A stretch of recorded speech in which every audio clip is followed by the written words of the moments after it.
मित्रांनो, नमस्कार. मी लीडर मराठी या यूट्यूब चॅनलमध्ये आपलं सर्वांचं स्वागत करतो. आज आपण पाहणार आहोत मानवी हक्क.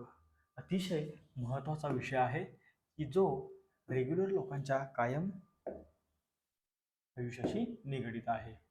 त्याआधी मी तुम्हाला एक स्लोगन दाखवतोय स्क्रीनवरती. एकताचे बल दाखवूया, अधिकारांची रक्षा करूया, सगळ्यांना देऊ ज्ञान, मानवाधिकाराने ताठ ठेवू मान. अतिशय सुंदर स्लोगन आहे हा. आणि मानवाधिकार नेमके काय आहेत? या मानवाधिकारामुळे आपल्या जनतेमध्ये कशा प्रकारे बदल झाला? संपूर्ण जगाने कसं आपल्या मानवाधिकारांना ॲक्सेप्ट केलं? याविषयी आपण जरा बोलणार आहोत. मानवाधिकार हा मुद्दा चर्चेत असायचं कारण असं की आज आपण पाहतो तालिबानमध्ये ज्या गोष्टी घडतात आहे की ज्या योग्य नाही आहेत. कुठेतरी महिलांवरती अत्याचार होत आहेत, महिलांवरती कुठेतरी डिटेनमेंट केलं जात आहे. तर ह्या गोष्टी कुठेतरी थांबल्या पाहिजे. म्हणून ह्या गोष्टीविषयी थोडीफार जाण असावी, म्हणून आजचा हा सब्जेक्ट आपण घेतलेला आहे. तर मानवाधिकार हा काही जुना कायदा नाही. ज्यावेळेस मनुष्य म्हणून जन्म घेतो त्यावेळेस त्याला जन्मतः जे काही अधिकार प्राप्त होतात त्याचा समावेश मानवाधिकारामध्ये होतो. जर तुम्ही पाहिलं तर 1776च्या दरम्यान अमेरिकेत राज्यक्रांती झाली. त्याद्वारे गुलामगिरीचं उच्चाटन केलं गेलं आणि त्यानुसार मानवाधिकाराचा बिल ऑफ राईट्स नावाचा एक घटनात्मक कायदा संहित केला गेला आणि लोकांना तिथं न्याय दिला गेला. ज्या वेळेस तुमचा मानव अधिकाराचं उल्लंघन झाले असं तुम्हाला वाटेल त्यावेळेस तुम्ही इथे मानव अधिकारासाठी लढू शकता, बोलू शकता किंवा व्यक्त होऊ शकता.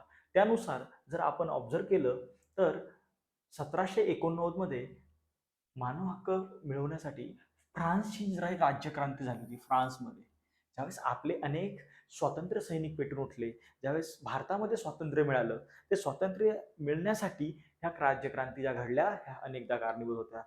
स्वतः जेव्हा जे भगतसिंग आपले जे होते, हुतात्मा भगतसिंग, ते सुद्धा फ्रेंच राज्यक्रांतीमधूनच प्रवृत्त होऊन त्यांनी आपल्या देशासाठी काहीतरी करायचं म्हणून बलिदान दिलेलं आहे.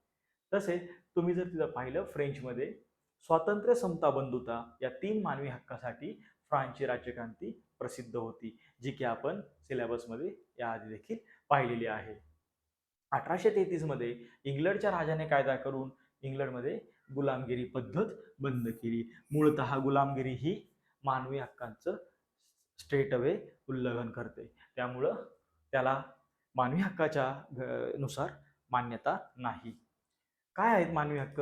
मानवी हक्कांच्या समर्थनार्थ अनेक लोकांनी अनेक त्यांची मतं मांडली, परंतु प्रत्येक मनुष्य व्यक्तीला नात्याने जे नैसर्गिक हक्क प्राप्त होतात त्याला आपण काय म्हणतो? मानवी हक्क. हक्क म्हणजे माणसांच्या आंतरिक विकासासाठी आवश्यक असलेली बाह्य परिस्थिती होय. मानवी जागृती स्वातंत्र्याची मागणी करते, स्वातंत्र्यासाठी हक्कांची गरज भासते आणि हक्कांच्या रक्षणासाठी ही क्रांती उभी करावी लागते. आणि त्यानुसार अनेक ज्या क्रांती घडल्या त्या कशावरती घडल्या? मानवी हक्कासाठी घडल्या. त्यानुसार आपल्या भारतामध्ये आपण राहत असताना आपल्या मानवी हक्क काय आहेत? आपल्याला आपल्या भारताच्या राज्यघटनेने अनेक मानवी हक्क प्राप्त केलेले आहेत, तर त्याची थोडीशी तुम्हाला जाण असावी म्हणून हा व्हिडिओ मी तुम्हाला शेअर करत आहे. मानवी हक्कांचा विचार करता आपल्या भारतात आपण राहत असताना पहिला जो मानवी हक्क आपल्याला दिला गेलेला आहे तो आहे बॉर्न फ्री अँड इक्वल.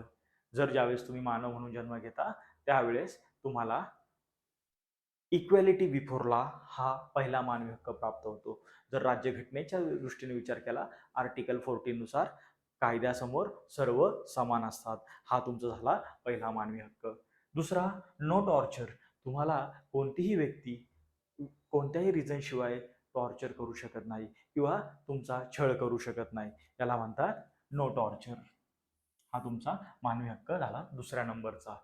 तिसरा मानवी हक्क असे अनेक आहेत, परंतु मी जे महत्त्वाचे आहेत ते घेत आहे. Unfair detainment. No unfair detainment. डिटेनमेंटचा अर्थ होतो तुम्हाला घेणे आणि कस्टडीमध्ये कैद करून ठेवणे. तुम्हाला कोणताही अधिकारी किंवा कोणी असेल, पर्सनल व्यक्ती असो, पोलीस असो, कोणी असो, तो तुम्हाला अनफेअरली विदाऊट एनी रिझन हे तुम्हाला काय करू शकत नाहीत? डिटेन करू शकत नाही, म्हणजे कैद करून ठेवू शकत नाहीत. जर तुमचं जर तसं झालं, तुम्ही कुठल्या गुन्ह्यात नाही आहात आणि तरी देखील तुम्हाला जर असं कैद केलं गेलं असेल, तुम्ही मानवी हक्काकडे दाद मागू शकता. Right of privacy. पुढचा मानवी हक्क काय आहे? Right of privacy. प्रत्येकाची प्रायव्हसी जपण्याचा हा पूर्ण अधिकार आपल्या मानवी हक्कामध्ये मोडतो.